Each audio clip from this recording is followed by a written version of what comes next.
3, 2, 1. New York, NY. Launch Pod starts now. Welcome to the New York Launch Pod, a podcast on new startups, businesses, and openings in the New York City area.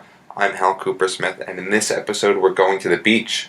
And what better place to go to the beach than inside New York City itself? Who knew? And stepping onto the Launch Pod, we have Belvy Klein. He's the co-founder of the... co-founder, co-owner, myself and Aaron Broudo of Brooklyn Bazaar LLC. And our company does the Brooklyn Night Bazaar, and we also do the Riis Park Beach Bazaar, which is in Riis National Park in the Rockaways. So we're talking about the beach. Jacob Riis Park. Yep. That's the focus of the summer. Mm-hmm.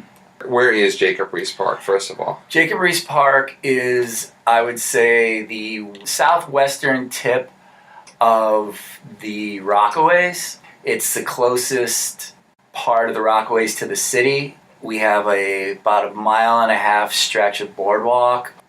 A lot of beach real estate. It's bigger than any of the other beaches in Rockaway or Far Rockaway. And it's become a thing. Beachfront real estate. Pretty much. How'd you get it? We got it. We applied for an RFP. The National Park Service came to us. Somebody recommended us and said these guys are doing, these Brooklyn Bazaar guys do this pretty cool stuff, and you're looking for a new operator to put Riis Park and this beach and the park on the map. Check these guys out. So they looked us up, and I guess they went to the old Night Bazaar spot in Brooklyn a couple times, and they really liked what they saw. And next thing we knew, they were like, do you want to put in for an RFP? And we were like, sure. So I kind of didn't take it seriously. Aaron took it seriously, and the big reason we got it was because of the deck that he put together. But we worked on it together, and but our focus was still on the Night Bazaar. So, and then one day we get a call. This would have been like last April, maybe end of March, and they're like, "Hey, you guys won the RFP." And so Aaron calls me and he's like, "Hey, you remember that beach thing that we put in for?" I'm like, "Oh yeah, I kind of forgot about it." And he's like, "Well, we just won it." I was like, "Okay." What do we know about running a beachfront operation? Not much, our experiences in the event business and bars, nightclubs, restaurant, food, entertainment. But we were basically like, these guys picked us for a reason, so let's just do what we do in Brooklyn indoors, and let's do it at the beach, on the beach, and see what happens. And going into season 2 now, we just opened last weekend, which was amazing. And the first season last year, blew our expectations, and I think a lot of other people's expectations really out of the water. Literally out of the water. And, we got a lot of accolades. We were the #1 summer bucket list thing in the New York Post, a #1 New York City beach party destination in the New York Times. Yahoo Travel voted us the second best beach in America. All this, we got all this serious media cred, and it's just kind of become bigger and crazier, and it's awesome. So you're actually being quite humble right now, because concessions in New York City are a pretty big business, very competitive. A lot of people enter in RFPs, yes. And you won for Jacob Riis Park. Yeah, it was, we knew there were a lot of people who went for this RFP and applied, and we did a walkthrough there initially in the winter, and there were a bunch of people, a bunch of different operators that we didn't know, but you could overhear, and a lot of them were basically, typical operators who had done things on the beach, whether it was in Jersey or Delaware or the Hamptons or whatever. So we were like, we're not going to get this one. What do we know? But I think they wanted to try something different. Hats off to the National Park Service for seeing that we're an out-of-the-box thinking company. We don't do traditional. hot dogs and fries and whatever. We try to do decent food, and I think our vendors are pretty kick-ass out there. And so they saw and they saw what we were doing in Brooklyn, and we got voted Time Out's best music venue. We're still on the opening credits of Saturday Night Live every week. So I think they were like, okay, these guys, they're not doing what everyone else is doing, but what they're doing is pretty cool. I think once we won it and once we were there, it kind of dawned on us that it was a kind of a big deal, and now it's a big operation. We have programming 6 to 7 days a week. We have tons of free concerts. There's free concerts on Saturday and Sunday, and there's a local music series on Thursday, and there's this thing called Campfire Fridays on Fridays, where it's kind of like an acoustic thing that's in conjunction with the National Park Service, and people just kind of sit around a fire and play acoustic or tell stories. Tuesday, where we have the only beachfront karaoke in all of New York City. Wednesday, we host the Rockaway Beach Volleyball League, which is like the biggest volleyball league in New York. It's on the beach. There are thousands of members. It's like 80 teams, something like 250 person waiting list. It's Wednesdays out there. It's like something out of like a Spielberg movie. It's like doesn't even seem real because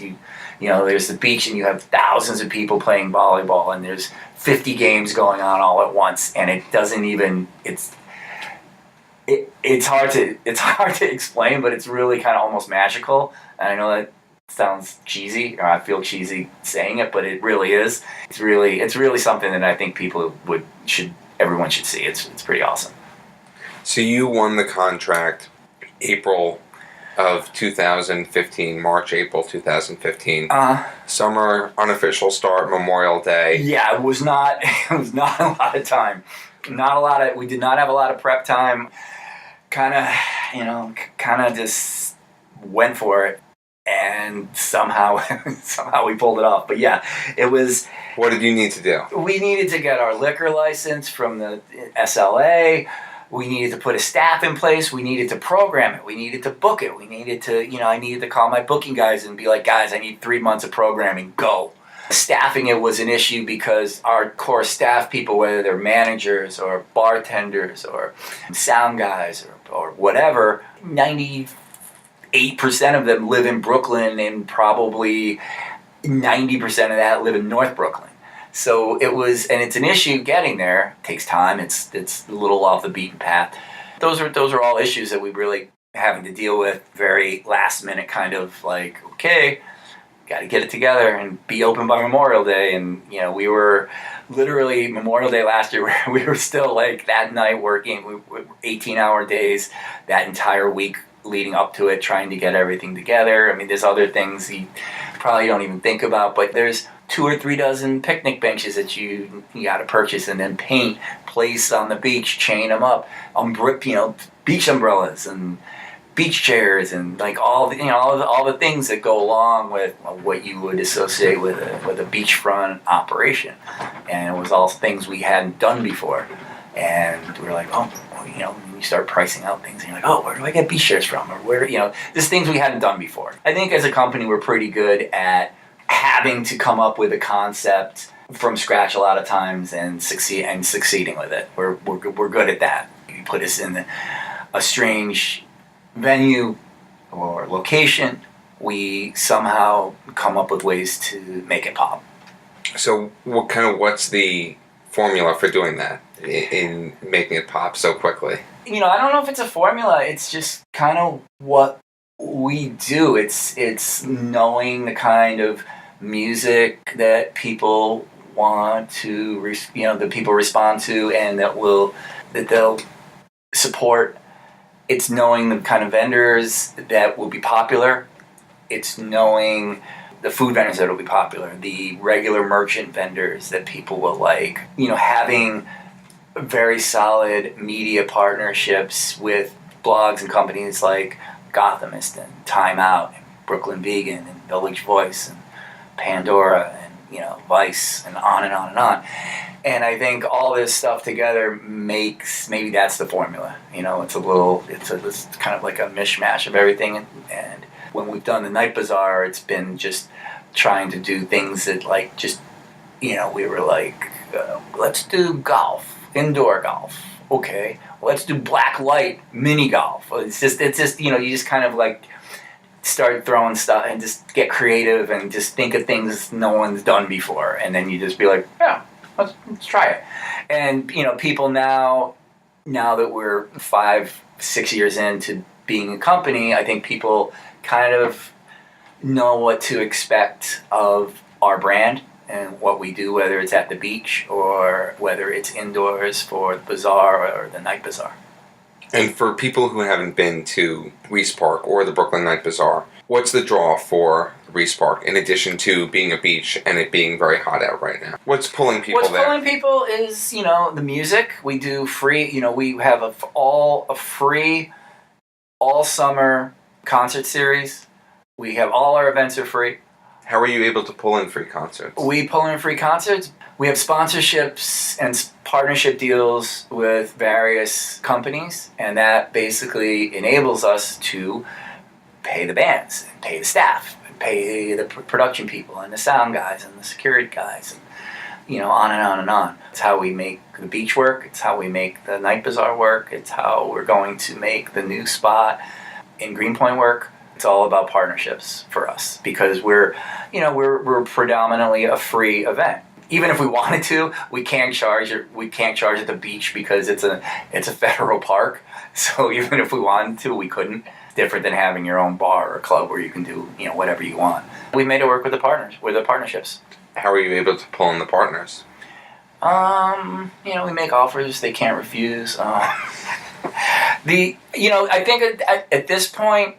At first it was a little difficult, but I think now, this number of years in, these brands, they know what we do and they know the demographic and they want to be associated with it, right? We do huge numbers with millennials and all these companies, that's what they want. They want millennials, and that's our core crowd. We do very well with tourists, and we do very well with people that aren't millennials and older professional urban people and families, and it's across the board. But that's basically kind of our core demographic, and that happens to be the core demographic that all these companies want, whether that's Anheuser-Busch or different liquor companies, or if that's Car to Go, or if it's City Bike, or if it's Chase, or if it's Pandora or Google, or on and on and on. All companies that we've worked with and have worked with and continue to work with, they like what they're getting. They like the bang for the buck. They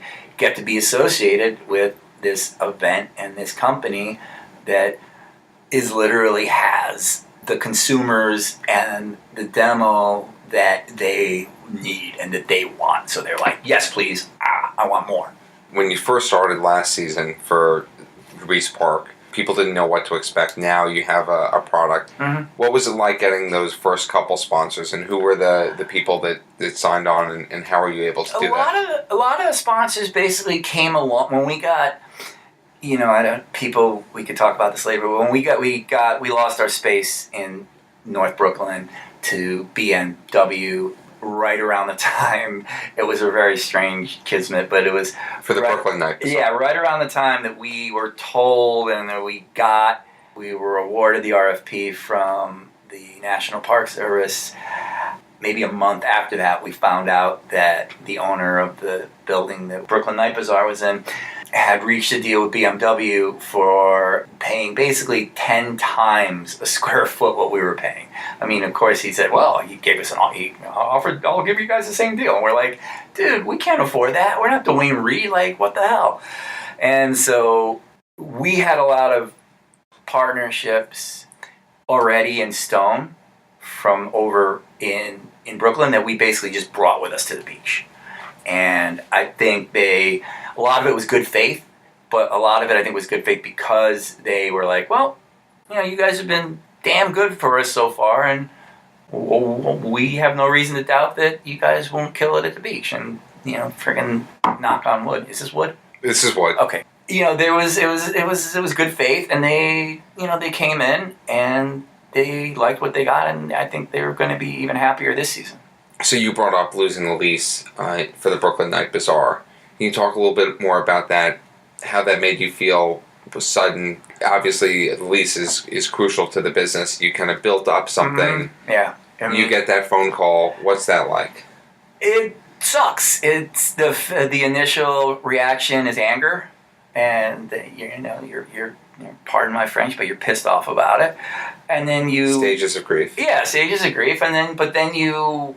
I'm a big boy, and Aaron's a big boy, and we basically were like, okay, well, we've got the beach coming up, and we're going to need to look for a new spot. But in the meantime, this is really going to suck, and it's going to, it's not just, it's our business, yes, but you got to think of, on any given night, bazaar night, we had between the vendors and our staff and our bartenders and our bar backs and our door people and the people that we had running mini golf and ping pong and and security. I mean, you're talking on busy nights, you're talking 200, 250 people whose jobs went bang, bye bye, and it sucked. And I felt, obviously I felt shitty for us, but I felt really emotionally bad for these kids who, they were really counting on this to pay their rent and to eat. And it was the night that we told everybody. People were crying, and it was really heavy. So yeah, there was a full gamut of emotions when that went down. I mean, having said that, being a native New Yorker, growing up here, I understand, New York real estate, and I get that changes happen, and it's always been happening, but I think that the rate that it's happening, especially in North Brooklyn, because that's where I personally live, and that's where the Brooklyn Night Bazaar is, I just think the rate is kind of like insane. It's like a rocket ship. It's absolutely nuts. And you understand that dynamic of New York real estate, and there's always going to be somebody bigger than you. There's always going to be somebody with more money than you. But it was on to the next, and we're feeling good about the new spot we have. And again, we know we're at the beach at least until 2020. I think we've really put Riis Park on the map.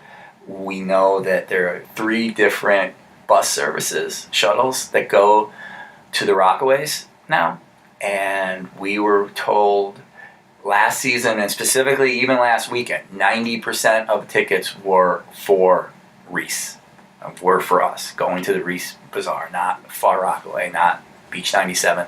They're coming, going to us, and that's, that made us feel really good. So you brought up the Yahoo travel article, and in that article, I want to get the figure right. They said that for your first year, you were up over 140% from the previous year. The attendance levels, right. Yeah. The National Park Service told us that they routinely, on Saturday and Sundays in the peak season, which is Memorial Day to Labor Day, we're hitting 30 to 40,000 people. And they have stated multiple times they hadn't seen those kind of numbers in 20 years, 25 years. It's awesome. We weren't expecting it. We were just like, okay, try it here, see what happens. This is the beach. Even if it flops, at least we're going to be on the beach all day. What could be bad? But it turned out to really, wound up hitting it out of the park, I guess, beyond our expectations. So you mentioned earlier that it's a mishmash of all sorts of things that kind of led to this success. But what do you kind of attribute? How do you make it cool? I mean, you more than doubled attendance. How do we make it cool? I think because the park has existed for... The park has existed. This is the 100th, this is a centennial year for the National Park Service. I think we gave it attention. In the 60s and 70s, that was the beach. That was like, you can Google it and see these photos where it's like, it looks like hundreds of thousands of people. It's insane. And the idea was, they called it the People's Beach. That was the idea when, Robert Moses designed it and put it out there. And for whatever reason, it fell into disrepair. It went back from the city owning it to the feds, and then back again and back to the feds. And it just basically kind of really, I think the last 20 years, it just really kind of fell to crap, and I think it was ignored. It fell into disrepair. I think all we did was try to bring our brand to the beach. That was really all we wanted to do. We're like, okay, what do we do? We're about music, and we're about food, and we're about events, and we're about cool vendor stuff and activities. And I think that's why it took off. I think, because we didn't just treat it like, oh, it's a beach, and we're gonna do dogs and fries. I mean, we do some really killer hot dogs. They're all organic and really tasty. We don't want to just put the same old crap that you see at any typical beach, right? So, and I think people responded to it. People were like, wow, I can go to the beach and get actually good food, and I can get a vegan option if I have to. I can get a vegetarian option. I can get fish. I can get chicken. I can get, so we gave people a lot of choices that were never there. So I think that's part of it. The locals really, really embraced us almost from the get-go. And we stayed open in the winter, not as a beach bazaar, but as a bar called Riis Point. And we also stayed open as one restaurant as well. And the locals, I think, really took to that because they hadn't had anything. I think they felt like the city just forgot about them. And so they were like we were all winter. They were just like, oh my God, we can't believe you guys are doing this. Thank you, thank you, thank you. And they were just, and they would be loyal, and they kept us alive through the winter. All the other, beachfront restaurants and bars in the Rockaways, they closed down after Labor Day. It's see you in Memorial Day, and we were just like, well, got lease is 12 months. It's not 3.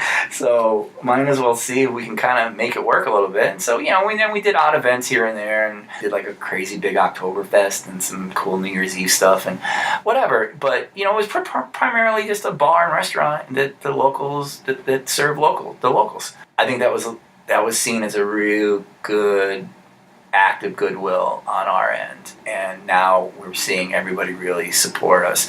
And then, of course, now that it's the summer and the beach season, you've got everybody from Brooklyn and Queens and the city coming all the time as well. So you get that extra bump, which is nice.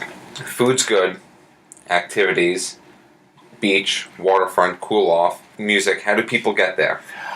People get there. We have 3 different bus lines that shuttle people from all over the city, from Williamsburg, Bushwick, Greenpoint to downtown Brooklyn. There's a pickup by Barclays. There's a pickup in the East Village, Astoria, Long Island City, like all over.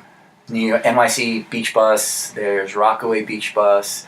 You can go to our website, riisparkbeachbazaar.com, and see all the different options. There's also the A train.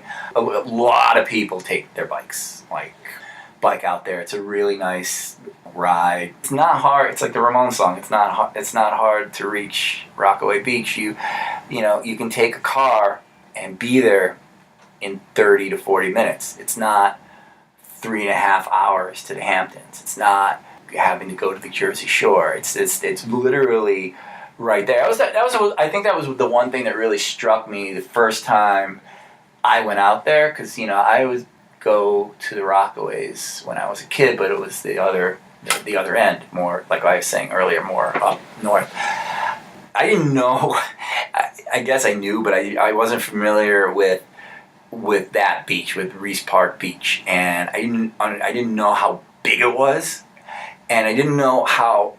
It's basically, if you're there and you're standing and you're looking at the ocean, at the Atlantic, if you turn around and do a 180, you literally see the skyline. You see Midtown. You see the Empire State Building.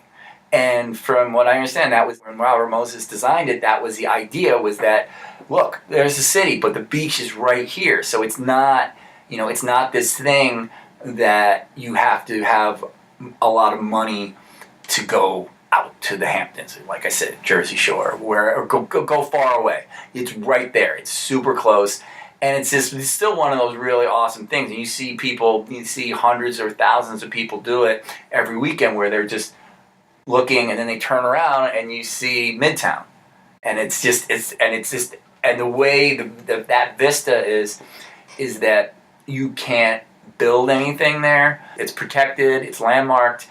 And so you have this awesome view of the city, and then you turn around and you see the ocean. It's kind of awesome. Where else can you do that? You can't do that anywhere. And people, again, and when we first saw that, we were like, I mean, that's why our logo, which is on our website, is basically just like, these are waves, and that's the sun, and here's the skyline. And you're at the beach, but you're not super far. And we wanted to like get that across to people, like, man, it's right in your backyard. And that was what we felt when we first were there. And we're like, holy crap, man, this is... People just need to, if people knew about this, it'd be sick. And so I think a lot of it was really getting awareness out and like letting people know, hey man, it's right over there. You can bike here quick, you can get a car quick, you can get on a bus quick. And how do the economics of it work? So you have a lease from the federal government. Yep. And then you have vendors. How does everything work from your business? We have subleases with all our vendors, whether they are the permanent food vendors in Bay 9, which is our like main food hub pavilion, or they're in other structures or locations on the boardwalk. Obviously, I imagine business is so much bigger on the weekend versus the weekday. How does that? Of course, yeah. You just, you staff it differently. We have on weekends, we have up to 8 or 9 bars on, scattered up and down the boardwalk. During the week, we'll have 1 or 2. I would love to have 8 or 9 every day if volume, dictated that. But people go to the beach on the weekend. We know this. The difference between any other bar or restaurant and you guys is that you're very much weather dependent. That is true, and that is an amazing thing when you have a 85-degree day in May and 30,000 people come to the beach, and it's awesome. But then it sucks on Memorial Day when it's rainy and overcast, and people just look at the weather forecast and go like, "Yeah, I was going to go to the beach, but not anymore." So yeah, it is 100% weather dependent, and it can be awesome, and then it can be like, oh man, we gotta cut the night before. That's the one thing, you have all these different weather apps on your phone, and you're talking to your management team the night before, and you're like, oh, it's supposed to thunderstorm. What do we do? I mean, we have these talks. These are talks that we have on Friday night, Saturday night. Or we're like, what are we gonna do? Because we have to prepare for Saturday and Sundays are our big days, and our staff explode. A much bigger staff. The vendors, need to make sure that they have enough food, that they don't run out of food. We need to make sure we don't run out of beer. We need to, make sure we have enough staff on the ground. All that, again, like you just said, it's all dependent on the weather. It's sometimes infuriating, but you can't. That's Mother Nature. What are you gonna do? And so, how do you sell the vendors on taking the risk? You sell them. You say, hey guys, when it rains. Yeah, people don't go to the beach. You know that, I know that. But you know what? When it's sunny, you are doing 300 to 400 covers a day, 600 covers a day. You're gonna go, yeah, those rain outs, I can deal with that. And that's the trade-off. Everyone's doing such big numbers that we're outside, but we're gonna take the good with the bad.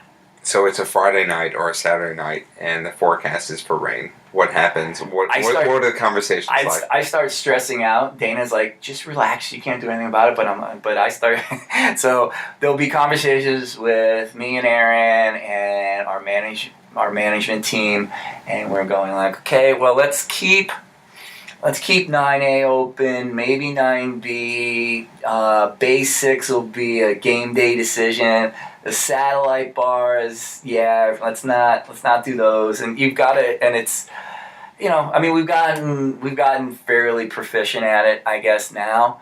But yeah, that's what happens. It's 10:30 on Friday night. My GM, my bar manager, Dom and Brian, call me, and they're like, forecast is looking pretty crappy. It looks like thunderstorms. And we're like, oh, thunderstorms. So then, not only do you have to reduce your staff, and then you got to call your booker and be like, dude, we can't have people playing in lightning. I mean, the parks won't allow it, right? But it's also dangerous, obviously. So thunderstorm, got to call one of my bookers and be like, sorry, man, we can't do this tomorrow. So that can be tough, but that's management. You have a go-to weather app? Or how many weather apps do you have? I'd say at any one time there's a lot of different ones. I mean, I probably use weather.com the most, but there's a lot of, the guys on the ground use a lot. There's a lot of ones, I don't even know what they're called, but they're like the ones that the surfers use, and they're a lot more accurate. The one thing that you do have to, you can't just put in Brooklyn. You got to put in Breezy Point or far Rockaway, or it's to know, because the weather out there it can be crappy here and overcast and rainy, and then out there it can be gorgeous and awesome, and or vice versa. Today it was awesome here in the city. People were walking around in shorts and t-shirts, but all day there today was fog. When I was walking up to the building, my GM calls me and he's like, man, it's all fog here. And I was like, what? I go, it's gorgeous here. I just got off the ferry. It's like, there's not a cloud in the sky. And he's like, dude, it's like, it's this all mist and fog and like, I'm like, well, at least it's not raining.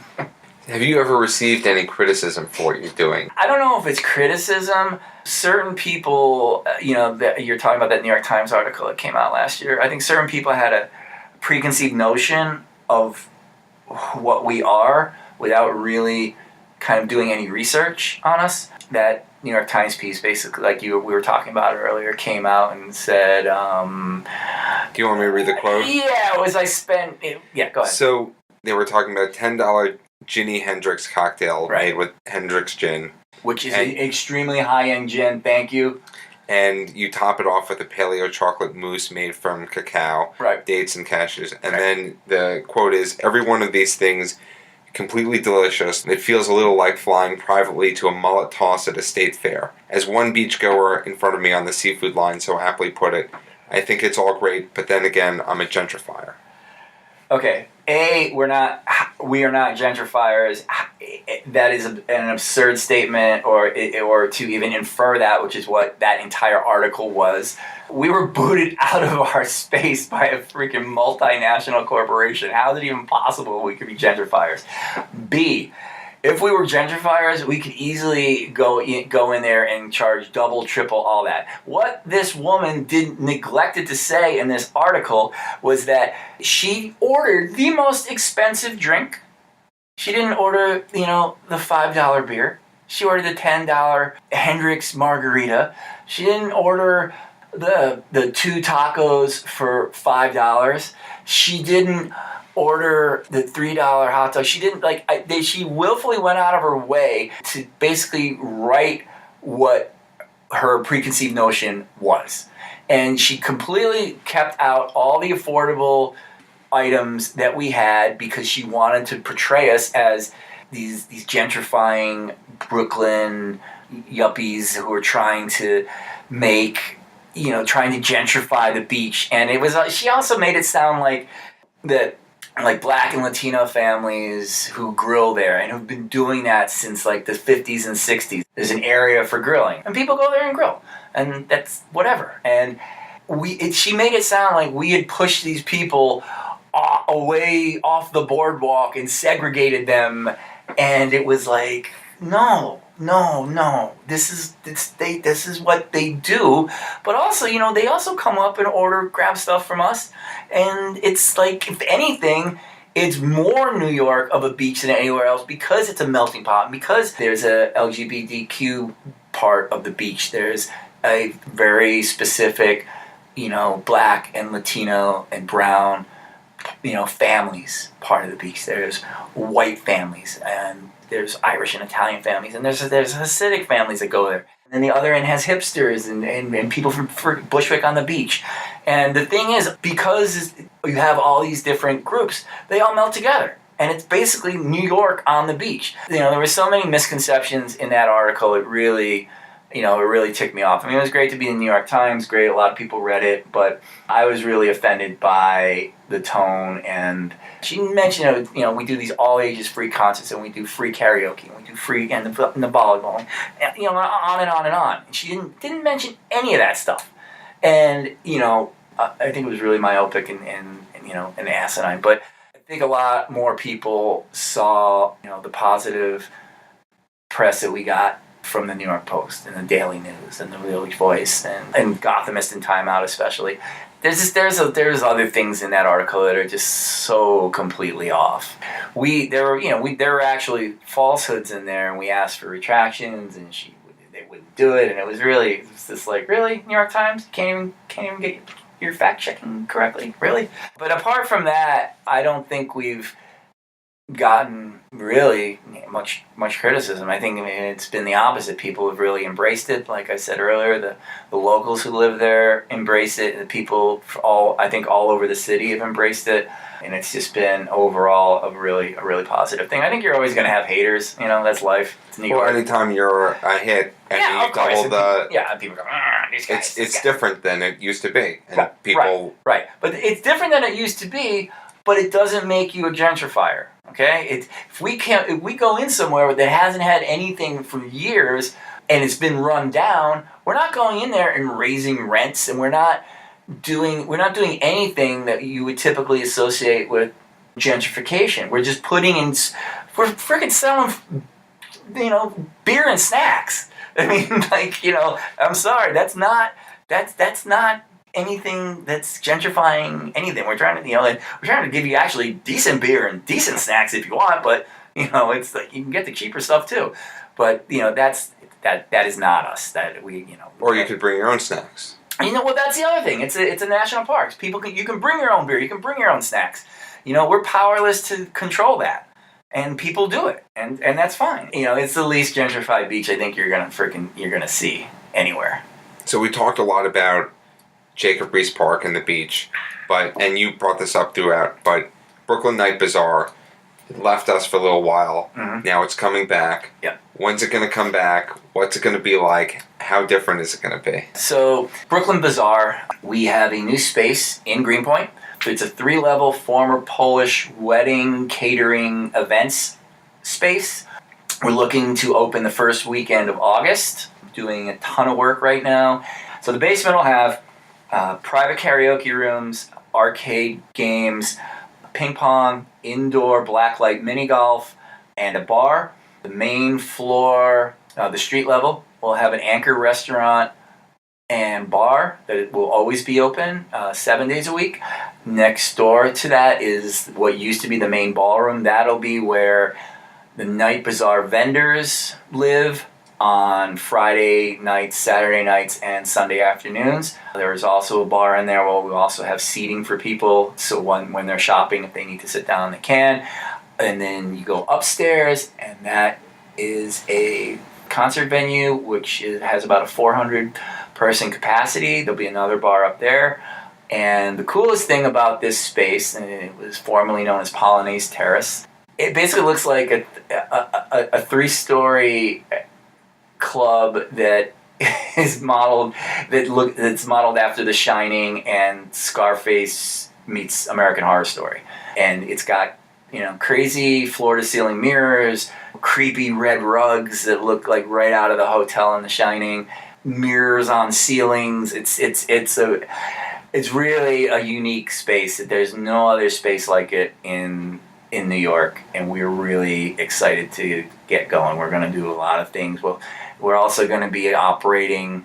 It's not even going to be called the Night Bazaar will happen on the Friday, Saturday, and Sundays, but during the week we'll also be doing ticketed shows, and we'll be doing private events, and we'll doing movie nights and trivia nights, and just and the restaurant and bar will always be open as well. So this is going to be just called Brooklyn Bazaar straight out, because it's not just Brooklyn Night Bazaar. We have all these other things going on under our umbrella. So we're really excited about it, and I think people are really going to be pretty. What's the word? They're gonna be pretty impressed, I think, by it. So this is the second iteration of the Brooklyn Bazaar. Ooh, this is the 1, 2. So so it's the 4th version of the bazaar. It started outside at the Cobb Market in downtown Brooklyn. Then we moved to Williamsburg in 2011 and 2012, and we lost the downtown Brooklyn space. We lost to condos, and then we lost the Williamsburg space to condos. Then we moved to Greenpoint, and we lost that space to BMW. So we're really good at we're really good at being the anti. We're the victims of gentrification over and over and over again. So yeah, this will be the fourth incarnation of the bazaar, and I think it's going to be. I mean, they've all been really memorable, and I do think that this is going to be I think it's going to be one that really people do not forget. Just the stairway alone that leads upstairs to the venue is just something I think people are going to be Instagramming and just posting on their blogs like all the time. It's it's got mirrors on the walls and on the ceilings, and then you walk into this crazy live room, again, with more mirrors and more crazy carpet. And I just think it's basically going to be one of those spaces where, if you go to Terminal 5 or Bowery Ballroom or wherever, and, you're like, oh, what'd you do last night? Oh, I went and saw Weezer at T5. It was freaking awesome. And, like, you don't hear people going, dude, the walls at Bowery Ballroom are sick, right?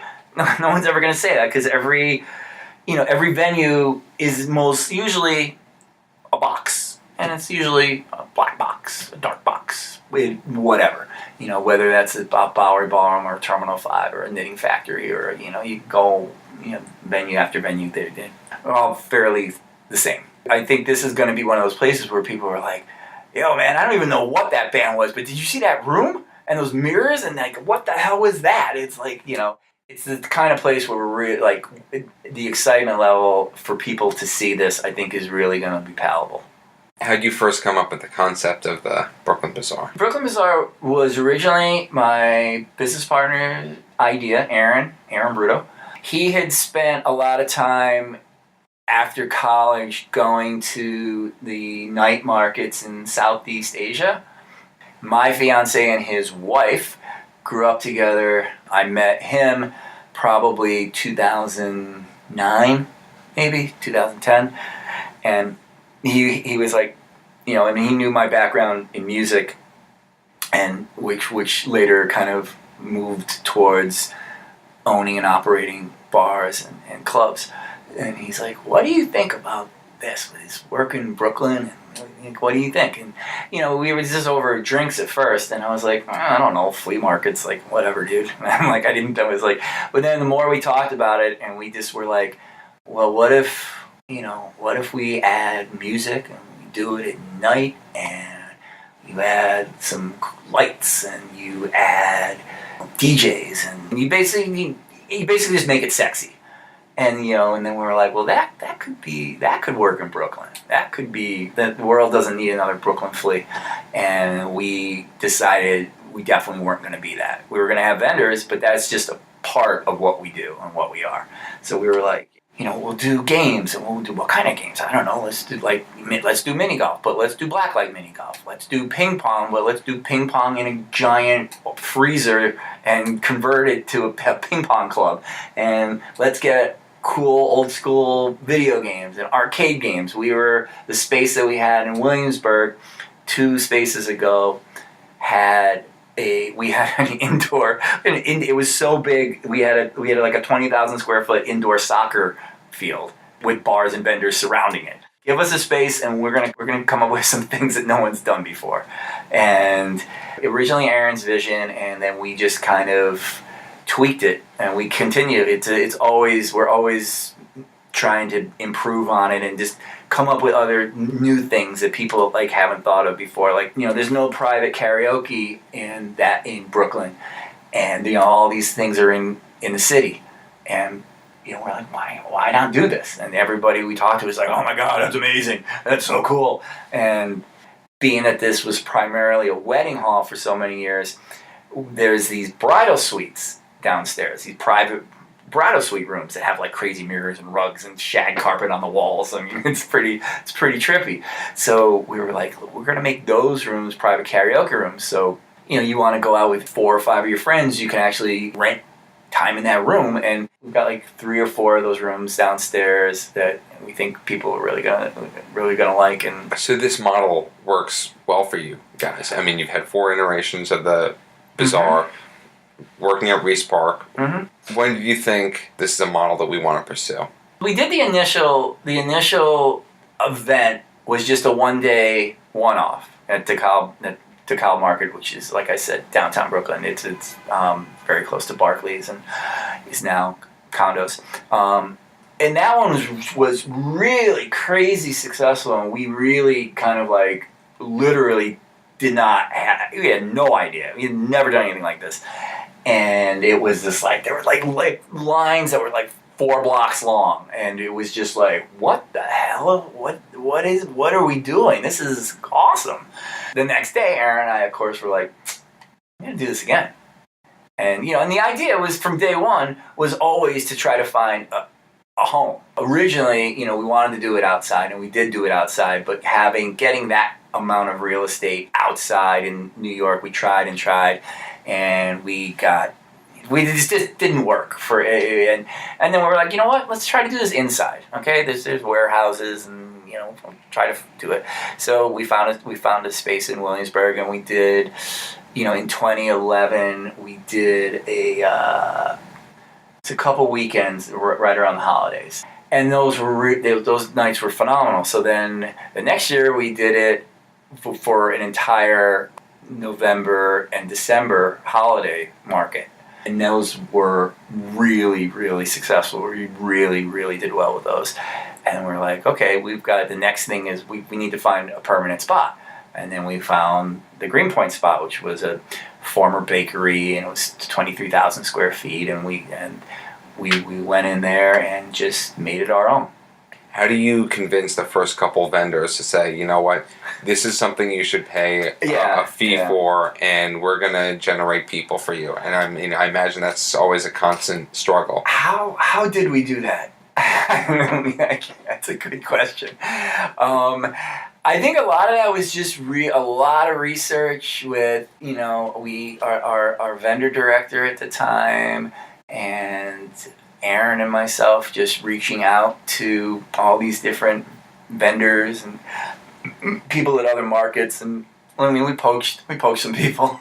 And we did what we had to do, and we made sure that the vendor fee was substantially lower than markets like Brooklyn Flea or Smorgasburg or Hester Street and on and on and on. We made sure that these were like, you know what? Even if you do this and it bombs, it's no big deal. It's not a lot of money out of pocket for you. And so that's, I think, why people are like, we'll give this a shot. Like, people are like, who are these guys? What are they doing? And then the fact that initial event was so successful, I think we clocked something like 7,000, 8,000 people in and out that day. It was like just beyond what anyone expected. We were hoping for like 700-800 people. We really were hoping. We didn't expect what happened to have happened. So that put us on the map. And then people were like, oh, those guys? We were at that first one. It was pretty crazy. They're going to do what? All right, we're in. And the vendor fees a little more. That's okay. We know these guys. So we proved that we could deliver something, and then then it's basically just the market, and you determine your prices can kind of go up a little bit. And at that same token, they know that it's okay because they expect that we're going to generate a certain amount of people, and we're going to generate a certain amount of media attention, and we're going to generate a certain amount of buzz. And all things that they themselves as standalone vendors aren't able to do. So, they under our umbrella, they get to be part of something, this much bigger thing, therefore getting their brands and their products exposed to so many more people than they normally would. And it can just be a little outpost, and people find out more about. Yeah, of course. I mean, there's so many companies and businesses that got their start as little pop-ups with us, and now they have brick and mortars. That's great to see. It's cool, and a lot of these guys can't afford right out of the gate to do that, and they need to kind of start, they need to get a little foundation to kind of create awareness of their brand, And like one of the vendors at Banker, the last night Bazaar space, Ice and Vice, they won a Vendy for best dessert, in the city, and it was from they were only at the Night Bazaar, and so now they have a storefront, and it's dozens of examples like that, and it's awesome to see. You're almost like a proud parent, like, good job, son. And music in the Brooklyn Bazaar and Riis Park, you mentioned, very important to the atmosphere. Yep. What's it like being an independent concert venue in the city? I've heard it's very tough. Yeah, it can be very, very tough. Especially with, you've got Bowery Presents, Live Nation, and AEG basically are like the three big monsters, and they gobble up most of the acts. We're a DIY company, and we can't say, hey, if you play here, if you play Mercury Lounge, then next year you're going to play Bowery, and then you're going to play Music Hall, and then you're going to graduate to Terminal 5, and then, we don't have that, and Live Nation has similar venues and things like that. But I think one of the things, that we've offered is an atmosphere and an experience for bands and music that is unlike other clubs and other venues, and I think a lot of, having been in music for years myself as a touring and recording artist, I still have a lot of connections and friends who are in that world, and they're all just like, dude, your spot is so dope. We're definitely playing there, and you can take a little more money from Bowery and play this show and that show, but this is really cool, and the record label really likes it, or our management really likes it, or our press guy loves it. So there's a lot of things that we can present. At the end of the day, if there's a bidding war, we're probably gonna lose 99 times out of 100 because we don't have the pockets of freaking AEG or like Live Nation that can be like, yeah, sure, write the check. No. For us, it's very close to the vest in terms of what the financials are, and so we've got to be smart about it too. You can't just throw money away and be like, oh, we're just gonna spend 10 grand on these guys and 20 grand on these guys. We can't do that. We've got to be smart about it and make still give you bands and music that people like, but we've got to make it work economically for us. One of the things I think that we've been really successful at is why we've been successful is because we give you an opportunity to see a band that would play Bowery or Music Hall or Brooklyn Bowl or wherever, and you would usually have to pay $20 or $25 to see them. We're giving you a free show. We're giving you these guys who you paid $25 to see 8 months ago. You get to see them for free. To help draw people in, it's helped us become what we are in a lot of ways, I think. So whether it's food, a vendor, musical act, it's all about the atmosphere. Yeah, activities, music, food. It's all about the atmosphere. It's all about just creating this thing that's unlike anything else. It's not another cookie cutter club. It's not a cookie cutter bar. It's not a cookie cutter restaurant. It's not a cookie cutter arcade. It's all these different things, and it's all under one roof or one beach or whatever. And the beach or indoors with the bazaars, if you don't like the music, you can go down there and hang out on the beach, and you can go play volleyball. You can go over there at that other end of the beach and go to the shuffleboard courts. You can, there's options. The same with the Night Bazaar. You don't like the music. You don't like punk rock? Okay, that's cool. Next week is acoustic singer-songwriters. The week after that's hip-hop. After that it's EDM. But even if you're there and you don't like it, you can, go downstairs and go play some video games. Go have a couple, drinks and do your best Billy Joel imitation in the karaoke rooms. It's just, the idea is to always just give people so many different choices that, people stay there. Because we, at the end of the day, we need people to stay there and to buy things from the vendors and to buy drinks and buy food, and you need people to stay in your venue as long as possible. And one of the ways that people, why people do that is you're giving them all these things, and you're like, oh wait, I didn't play ping pong. Let's go play ping pong. God, crap, I didn't know that. And they're like, oh my God, there's a buck hunter. I used to love buck hunter. I gotta go play that. And then they go back. Oh wait, and then that band is playing at 10 o'clock. They're awesome. I saw them, last year. And then run upstairs. So it's always like giving people like just all these different cool options. Because you go to a show somewhere and you're at that show and you're there, and there's really not much else going on other than maybe going to get a drink, but that's it.